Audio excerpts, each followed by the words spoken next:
Roger Federer y la tierra batida, amigos y amigas. Para muchos quizás una relación no del todo de amor, pero si nos metemos, querido amigo Fer, en los números, si divagamos en el baúl de los recuerdos y en lo que ha sido la carrera de Roger Federer, que esta va a ser, de hecho, la primera gira de tierra batida en la que sepamos al 100% que Federer no va a estar, que ya no está compitiendo profesionalmente, si nos metemos ahí, se desmontan quizás algunos mitos y vemos a un tipo que era un monstruo en tierra batida, aunque quizás esto es algo que dejaremos también al espectador al final del vídeo que haga su valoración personal del asunto, pero merece la pena, ¿no?, detenerse en los aspectos que han marcado la carrera de Federer en una superficie con la que tuvo una relación en algunos momentos complicada por la presencia de un tipo del que hablaremos luego, pero que si miramos en el global, como digo, amigo, se nos queda uno de los mejores jugadores incluso de la historia en esta superficie.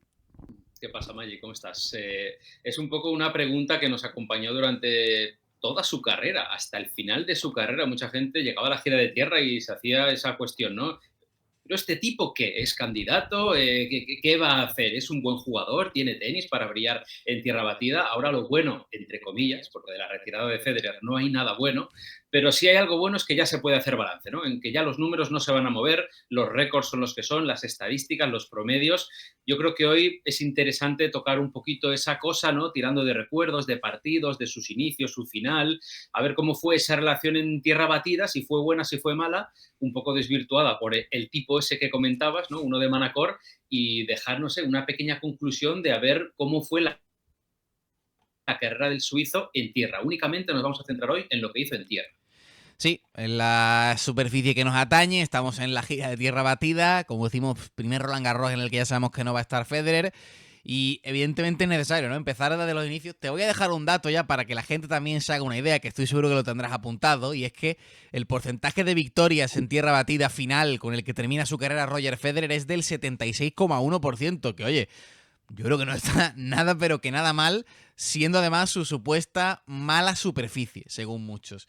Federer, hay una cosa curiosa con Federer y la tierra batida, que quizás no muchos sepan, y es que cuando inicia su carrera, todos tenemos la noción de que Federer, evidentemente, su primer Grand Slam llega en hierba, ¿no? Llega en Wimbledon, y todos pensamos quizás de primeras que sus superficies más competitivas fueron la pista dura y la hierba, pero lo cierto es que Federer rompe muchas barreras personales y rompe muchos récords en sus inicios en tierra batida. Y además hay casi una simetría absolutamente perfecta en sus primeros años de carrera y su relación con la tierra batida. Te voy a lanzar 5 años, sus primeros 5 años de carrera, y en cada uno hay un dato que demuestra que Federer en tierra batida se iba superando poco a poco. Su primer partido de ATP lo juega en tierra batida, en Gastad 1998, que pierde contra Lucas Arnold Kerr, un argentino que quizá muchos argentinos que nos están viendo recuerden.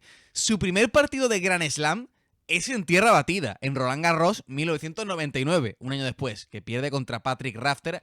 Aún era un niño, aún era un jugador que prácticamente jugaba más junior que otra cosa, pero ya estuvo ahí compitiendo, le sacó un set a Rafter. Su segunda semana de Grand Slam, ¿dónde es? Otra vez en Roland Garros, otra vez en tierra batida, en el año 2000, un año después, pierde contra Alex Corretja. Su primer cuarto de final de Grand Slam, ¿dónde es? ¿En Wimbledon, el US Open? No, es en Roland Garros, otra vez, un año después, pierde otra vez contra Corretja. Alex se fue con un buen zurrón contra Federer en sus enfrentamientos personales. Y su primer título de Master 1000 fue en Cincinnati, fue en París-Bercy, fue en Indian Wells. No, fue en tierra batida, en el torneo, en el Master 1000 de Hamburgo, año 2002, un año después otra vez, deja por el camino a nombres como Gustavo Kuerten, como Max Mirny, y en la final a un tal Marat Safin, este imberbe Roger Federer. O sea que antes de que Federer se hiciera grande, se hiciera el dominador absoluto del circuito y quizás pasáramos a otra etapa que vamos a analizar aún mejor de tierra batida en su carrera, Federer en tierra batida, lo dicho, fue superándose poco a poco y jugaba muy bien en esta superficie en sus inicios. Sí, se puede decir que fue en la superficie donde primero abrió camino. Curioso que luego fuese Roland Garros el último Grand Slam, de hecho el último gran torneo que conquistara, ¿no? Fue el que más le costó. Pero a ver, Federer se cría en tierra batida. Federer nace y evoluciona y en la adolescencia jugando mucho en tierra batida. O sea que no nos debería de sorprender casi ninguna de esas estadísticas. Yo tengo otra que cuando me enteré fue brutal y esta es negativa, ¿no? Para hacer un poquito de balance contigo, Perfecto. Federer pierde los 11 primeros partidos que disputa como profesional en tierra batida. Los 11 primeros, entre ellos alguno incluido de Copa Davis. Imagínate para un jugador, ¿no? La confianza totalmente destruida que debe de tener cuando juegas 11 y pierdes los 11, ¿eh? Los primeros 11 como a nivel oficial. Bueno, pues luego poco a poco se fue quitando las marcas. Es verdad que él en general está bien una segunda semana, está bien unos cuartos, ¿no? Pero Federer no es Federer hasta que gana ese primer Grand Slam, Sí. y ese primer Grand Slam le llega, tiene mejores números en pista dura y sobre todo en indoor, donde cosecha un montón de victorias, pero no da el gran salto en ninguno de los torneos. De hecho, tengo aquí un dato que en sus primeros 16 Grand Slam, 16, en ninguno supera los cuartos. Pues no sé, imagínate que Carlitos, creo que con 8 o con 9 ya ganó el US Open, ¿no? Sí, O sea, sí, sí, sí. le costó muchísimo dar el paso, aunque en tierra batida poquito a poco iba. Y en Roland Garros, pues qué decirte, de sus 5 primeras participaciones, en 3 perdió en primera ronda. Tampoco es una buena estadística, además perdiendo contra gente, la verdad que Patrick Rafter en aquel momento, bien, pero es que pierde por aquí con un amigo que se llama Isham Arachi, es que pierde con Lucho Horna hace, Sí. mira, hace justo 20 años, es el timing único del vídeo, creo, hace 20 años que Federer perdió por última vez en su carrera en primera ronda de un Grand Slam. Creo que fueron 6. La última fue hace 20 años en Roland Garros, cuando él ya era el 5 del mundo y pierde con Lucho Horna. ¿Sabes que aquella victoria de Horna fue su primera victoria en Grand Slam? Fíjate, fíjate. Entonces, claro, ahí hay algunas cosas que nos chirrían un poco, pero es verdad que luego empieza otra etapa, porque empieza otro Federer y todas estas cositas, algunas negativas, ya pues como que se olvida, pero bueno, para eso estamos aquí, para refrescarles.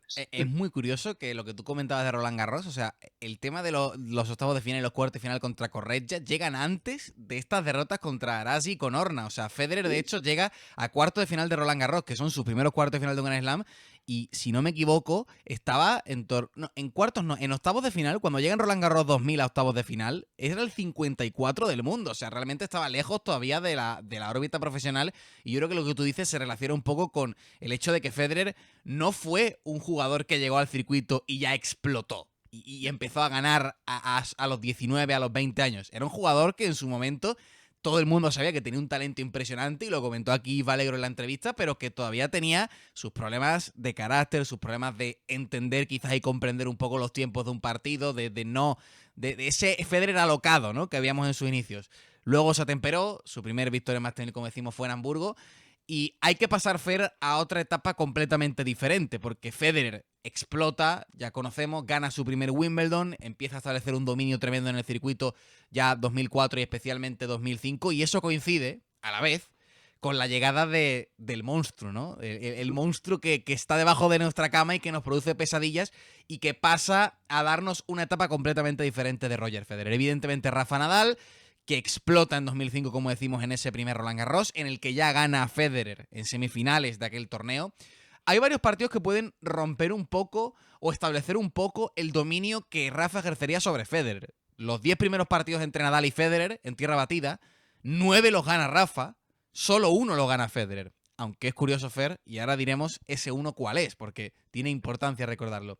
Pero es verdad, Fer, que aquí se empieza a establecer la noción de que Roger en tierra batida no es tan competitivo, no es un jugador de primerísimo nivel, solo por el único hecho de que Nadal está ahí, porque Federer llega a semifinales, llega a finales, siempre llega al mismo lugar en el que luego está Nadal. Y es verdad que hay partidos como por ejemplo la final de Roma de 2006, que Federer tiene en su mano y que es una de las finales más impresionantes de la historia del tenis, que de haber sido el resultado diferente, quizás podría haber cambiado, ¿no? Haber establecido un nuevo rumbo en la rivalidad. Pero Nadal gana ya sus primeros encontronazos en tierra batida y eso hace que Federer, a nivel mental y a nivel de juego, empieza a no ver portería, ¿no? Contra Nadal, aunque como te digo, Fer, aquí tenemos uno que fue muy importante, 2007, de esas 10 partidos, solamente uno se lo llevó Federer y fue el que le cortó la racha de 81 victorias a Nadal en Hamburgo 2007. A ver, está feo que hablemos tanto de Nadal en un vídeo de Federer, ¿no? Que para analizar la carrera de Federer en tierra batida tengamos que mencionar tanto a Rafa, pero es que hay que hacerlo, es el hombre que desvirtúa cualquier tipo de conclusión en lo que Federer ha sido a la tierra batida. la gran pregunta, ¿no? ¿Cuántos Roland Garros hubiera ganado este hombre de no haber estado Rafa Nadal? Y alguno dirá, ya, bueno, ¿y cuántos Wimbledon hubiera ganado Rafa? Vale, hoy es el vídeo de Federer y la tierra batida. Vamos a hacernos esta pregunta. Hubiera ganado muchos, es que hubiera ganado muchos. O igual no, porque igual no se hubiera él motivado tanto, no hubiera aprendido, no hubiera vuelto al año siguiente y al siguiente y al siguiente otra vez a chocarse contra la misma pared. Lo que está claro es que fue el hombre que ha conseguido, ¿no? Rafita Nadal, el hombre que ha conseguido que Federer no haya tenido mejores números en esta superficie. Es que son muchas finales de Roland Garros. Es que son muchas finales también en Roma, ¿no? Es alguna también en Hamburgo. Esta la ganó, pero hubo otra que perdió. Es que en Madrid también ha habido finales con él. Entonces, le ha frenado tantas veces que la gente al final tiende a comparar, ¿no? Y claro, si uno gana 14 de Roland Garros y el otro gana uno, dirá, oye, no será tan bueno este tío en tierra batida, ¿no? Si uno gana, no sé cuántos títulos tiene ahora mismo Nadal en tierra batida, no sé, más de 80, ¿no? Imagino, 90, no sé, bueno, los que sean, no 70. Claro, es que Federer tiene 11. Es que hay mucha diferencia, ¿no? Para dos tipos que en teoría han ido siempre en la misma dirección. En esta superficie no hubo ninguna posibilidad, casi ninguna, solamente hay dos muy solicitadas y muy ubicadas en el tiempo. Y bueno, una fue esta, ¿no? Yo creo que si alguien tenía que romperle esa racha a Rafa, es que 81 victorias es una barbaridad. Es una locura. Pero bueno, fue Federer y fue en una final.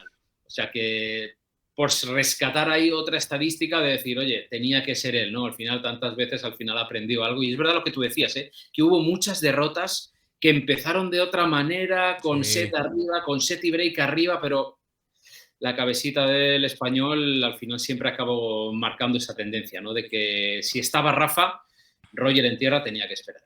Y yo creo que esa cabeza marca al final un poco los desencuentros más sonados de Federer en tierra batida, como la final de Roland Garros 2008, que llega ya con un bagaje de muchísimas derrotas y a la primera adversidad Federer se ve completamente superado. Y dice, hostia, es que no voy a poder con Rafa. Recordemos que Nadal, con ese juego siempre de zurdo, bola alta, percutiendo sobre el revés de Federer y muchas cosas más. Anulaba las grandes virtudes de Roger, la derecha inside out, que en tierra batida evidentemente no era tan letal, y encima se encontraba la derecha de Rafa de vuelta. Bueno, ya sabemos que a nivel de estilos, Nadal su juego era perfecto para Federer. Y hablabas tú un poco de esos partidos que no se pudieron ganar. Recordar a la gente, Federer en Hamburgo tenía su plaza sagrada, hasta que deja de ser Master 1000 evidentemente, pero hablando de espinitas clavadas durante esa época, esas finales, en Montecarlo, por ejemplo, llega a 3 finales, las 3 las pierde contra Nadal. En Roma llega a 4 finales, 2 de ellas las pierde contra Nadal. Se acordará Federer de la que perdió contra Félix Mantilla cuando era todavía un pipiolo. Nunca se podría imaginar que no terminaría por ganar Roma. Son quizás las 2 espinitas clavadas de Federer. Hace 20 años, además, también. Hace justo 20 años. Es que aquí el timing siempre es maravilloso, Fer. Pero en todo siempre se dice en inglés, ¿no? Every silver crowd has a lining. Cosas malas, la llegada de Rafa. Cosas buenas, la aparición de este torneo. Siempre, Fer, aquí hay que ya derrumbar otro mito. Y es el de que Federer, el Roland Garros de Federer vale menos, por así decirlo, porque no está Nadal. Nadal está, Nadal pierde contra Robin Söderling y pierde con todas las de la ley contra Robin Söderling, que eso también daría para otro vídeo y para desmentir otro mito. Pero el camino de Roger Federer, que lo vamos a ver aquí en pantalla, en aquel Roland Garros 2009, cuando completa el Grand Slam, cuando gana por primera vez sobre la tierra batida de París, es muy duro, amigos. Más allá de enfrentarse a 2 top 10, que podría ser un poquito lo estándar en un camino hacia el triunfo en Grand Slam, enfrentarse a 2 top 10 en tu camino, Federer sufre hasta el punto de que tiene 2 partidos a 5 mangas, uno de ellos el recordado contra Tommy Haas en octavo de final, justo el día después de que pierda Nadal contra Söderling, en el que todas las miradas están sobre Federer y Federer remonta un 0-2 en contra Tommy Haas, con esa derecha que también vamos a mostrar, que cae en la línea para salvar una bola de break, justo en el inicio de la remontada de Federer. Si esa derecha cae en el pasillo de dobles, Federer quizás no tendría ningún Roland Garros. Pero es que el camino de Federer en sus 3 últimos partidos, al principio ya tiene partidos duros contra jugadores de tierra batida. Beto Martín, Chucho Acasuso, el argentino, Paul-Henri Mathieu con toda la Chatrier volcada con el francés. Pero es que en cuarto de final le gana a Monfils, en semifinales le gana a Juan Martín del Potro, que ya era 5 del mundo, que juega una barbaridad ese año. De hecho, acabó ganando el US Open. Ese del Potro, para que la gente se haga una idea. Y en la final al tío que echa a Nadal de Roland Garros al fin y al cabo, Robin Söderling. Fue un camino duro, fue un camino lleno de espinas, en el que todo el mundo miró a Federer después de la derrota de Nadal y en el que hizo quizá Fer el mayor ejercicio de entereza mental de toda la carrera de Roger Federer. Eso te iba a decir, porque por tenis tuvo muchos momentos de debilidad y es que lo recuerdo de verdad, vivir cada ronda. Yo estaba en el colegio, pero recuerdo seguirla ahí por el... No sé si había móviles ya, de alguna manera yo la seguía y digo, no puede ser que cada ronda vaya a ser un infierno. Sobre todo tengo la sensación de que en ese torneo todo el mundo iba con él. O sea, cuando tú ves a un jugador pasarlo tan mal contra el mismo jugador, que yo creo que ya en la final de 2008 Sí.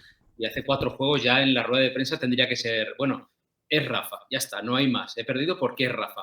En el momento en el que no está Rafa, todo el mundo le señala y le dice, Roger, ahora o nunca. O sea, no falles ahora. Ahora ya no tienes ningún tipo de excusa. Y yo creo que incluso los nadalistas iban con él, porque es que era un tipo que se merecía ganar en algún momento este título. Yo no sé si tiene menos valor, no lo creo. Es verdad que si le hubiera ganado a Rafa, por supuesto tendría mucho más valor. Claro, ganar Roland Garros, si le ganas a Rafa en la final, claro que vale más. Ganar a Australia, a Djokovic en la final, también vale más. Todavía tampoco se ha inventado. Pero oye, es un camino lleno de piedras, lleno de momentos muy duros. Y yo creo que esa imagen de Federer, mira que él sí que ha sido de llorar en las finales, pero esa celebración es distinta a otras. Esa celebración es la Quitarse un de... peso de encima. Eso es lo que iba a decir, es quitarse una mochila y decir, vale, acabo de cerrar el Grand Slam, que también es una cosa brutal, pero acabo de ganar un torneo que seguro que él pensaba, es que ya tendría que tener por lo menos un par de Roland Garros en mi ficha personal. No hubo manera, tuvo que sudar y sufrir 1000 demonios para ganar a Del Potro, para ganar a Tommy Haas. Yo creo que dijo que ese tiro con Tommy Haas es el más importante de su carrera. Imagínate esa locura, decir mi carrera depende de este golpe, al final acabó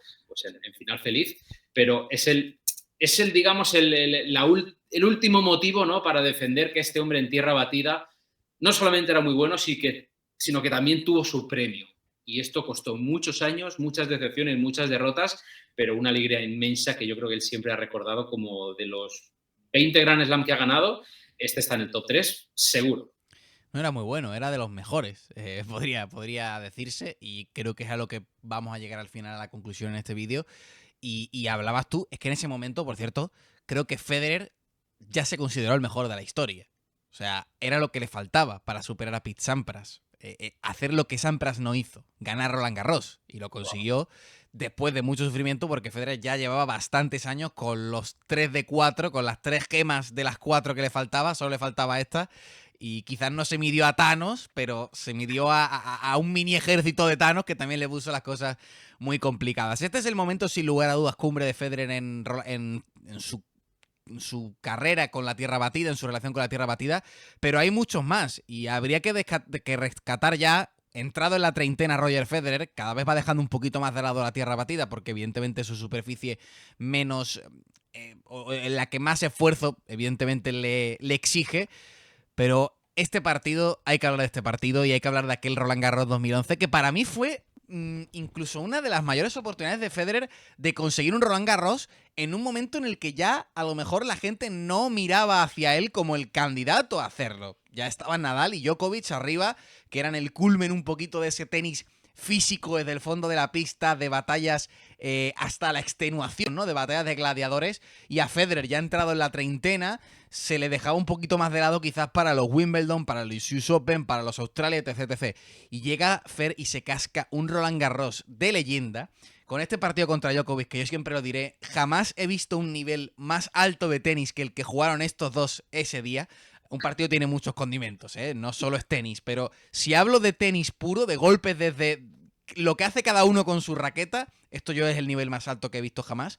Y la final contra Nadal, hay que recordar a la gente, Federer domina el primer set 5-2, tiene el primer set en la mano, estaba jugando como Los Ángeles, estaba dominando a Nadal y se le escapa ese primer set entre ahí un medical timeout que pide Nadal, que corta ahí un poquito el ritmo. Sí, hay que recordarlo porque en este caso es importante, no por nada, ¿eh? Ya cada uno que saque sus conclusiones. Y Federer mentalmente otra vez no termina de creérselo, no termina de cerrarlo, acaba perdiendo el primer set y eso ya marca la final. Fue una gran oportunidad con sus sombras, en este caso aquella final contra Nadal, pero con sus luces. Una de las, para mí, igual le pega al palo top 3, top 5 mejores actuaciones de Federer en su carrera y en tierra batida, desde luego.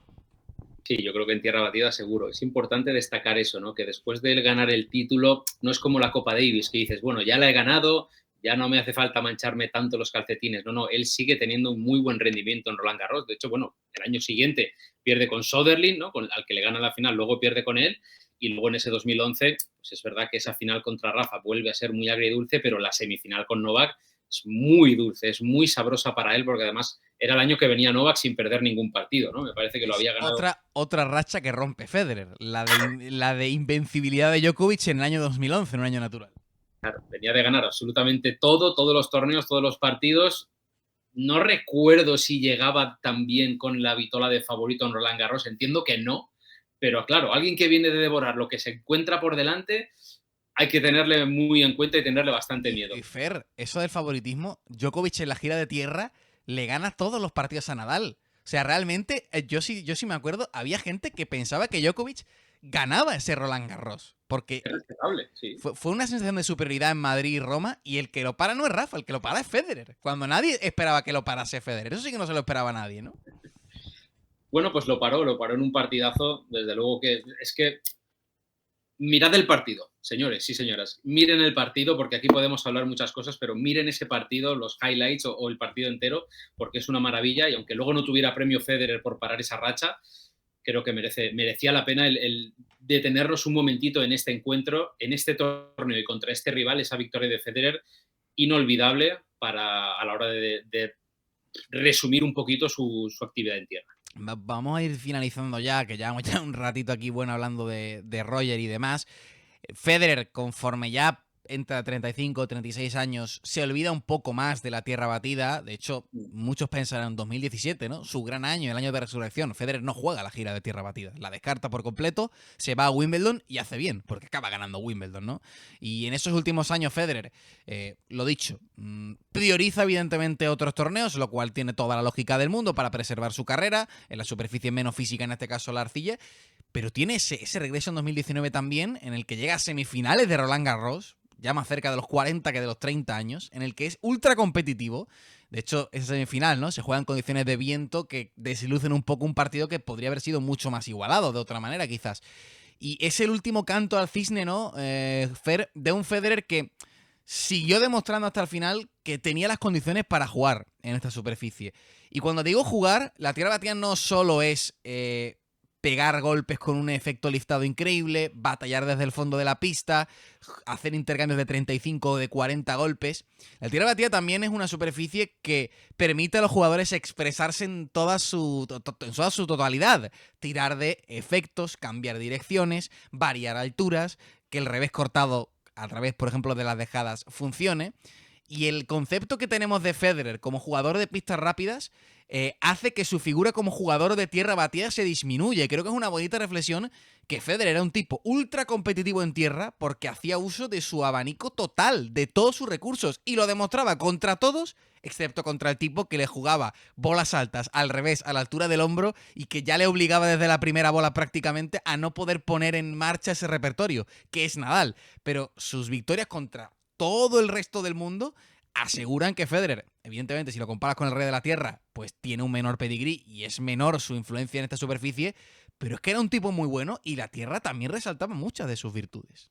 Sí, es ese golpe de Rafa, ¿no? Ese golpe que, por suerte para Federer, solo tenía Rafa, pero era la kriptonita y en esta superficie era donde más se acentuaba, pero a ver, es más fácil cuando cuentas con tantísimo talento, ¿no? Cuando tienes todos los golpes en la mano, ¿cómo no te vas a adaptar a todas las superficies? A la que sea. Y Federer demostraba que tenía tenis de sobra, incluso a esa edad a mí me llamó la atención que no sé cuánta edad tenía, ¿no? En 2019 llegar a esa semifinal, la semifinal del viento, aquella con Nadal, que fue tan incómoda, bueno, pues con Rafa, contra el golpe de Rafa y si encima hay viento ya, pues estaba claro que era imposible, pero un tipo muy inteligente y un tipo sobre todo que tenía muchas cosas, ¿no? Pero yo cuando llego a la tierra batida y empezamos a preguntar, empezamos a escuchar qué cositas hacen falta para brillar aquí, todo el mundo dice que la movilidad es importantísimo. Y es que, ¿qué jugador se mueve mejor que Federer? ¿Quién anticipa mejor? ¿No? ¿Quién prepara mejor el golpe? ¿Quién parece que llega siempre un segundo antes a donde hay que llegar?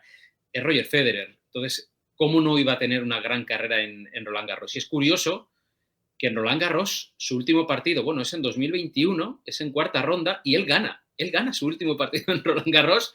Vengo con trampa, pero bueno. Y tú lo comentaste, ese sí, partido. ¿verdad? Yo lo comenté contra Dominic Koepfer. Él gana ese partido, luego no se presenta contra Berrettini, o sea que es una pequeña curiosidad como diciendo, el último partido de mi vida en Roland Garros, y entiendo que fue el último en tierra. Ah, no, no. Último en tierra, sí, sí, ¿Fue el último sí. en tierra? Claro, el 2021, ya en 2022 no juega Federer. O sea, es el último. Luego llegaría la derrota de Wimbledon contra Urkats y no hay más Federer. Pues, bueno, es un Su bonito último cierre. partido en tierra batida fue una victoria. Seguro, ¿no? ¿Con Andújar cuándo fue? Ahora tengo Antes, dudas. antes, en Ah, Ginebra, antes. con la gira de antes. Pues fíjate que cierre, ¿no? No sé, por dejarte algún dato, Magic, A ver, para finalizar.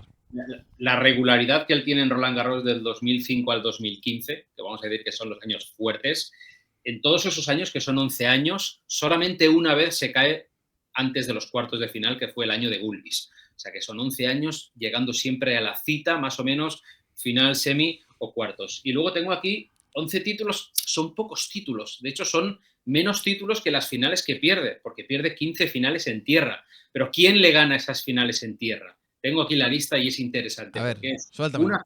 es una con Mantilla, la de hace 20 años, es una con Jiri Novak, hace también 20 años, en Gasta de 2003, es una con Babrinka, en Montecarlo, Monte Carlo, es una con Djokovic, en Roma. Roma, y todas las demás, he dicho 4 de las 15, todas las demás son con Rafa Nadal. Entonces, sí es verdad que no ganó muchos títulos en tierra, pero ganarle una final a Federer en tierra no cualquiera podía hacerlo, ¿eh? 4 elegidos, una vez y muchísimas veces Rafa Nadal. O sea que una vez más tenemos que tocar en este hueso de lo importante que fue Rafa, en este caso para restarle, no sé si mérito, pero para restarle brillo a ese palmarés que el suizo se le quedó en tierra. ¿Que hubieras podido ser mejor? Sí, yo creo que Federer tiene que estar contento. Pues amigos, dejadnos en comentarios qué recuerdos tenéis de Federer en tierra batida, qué partido os gustó más, ¿opináis igual? ¿Pensáis que es un tipo que en cierto modo está infravalorado? Por cierto, tiene el 14º mejor porcentaje de victorias en tierra batida, que no está nada mal, mucho mejor porcentaje que algunos jugadores solo terrícolas, ¿eh? Y grandes leyendas de la historia del tenis.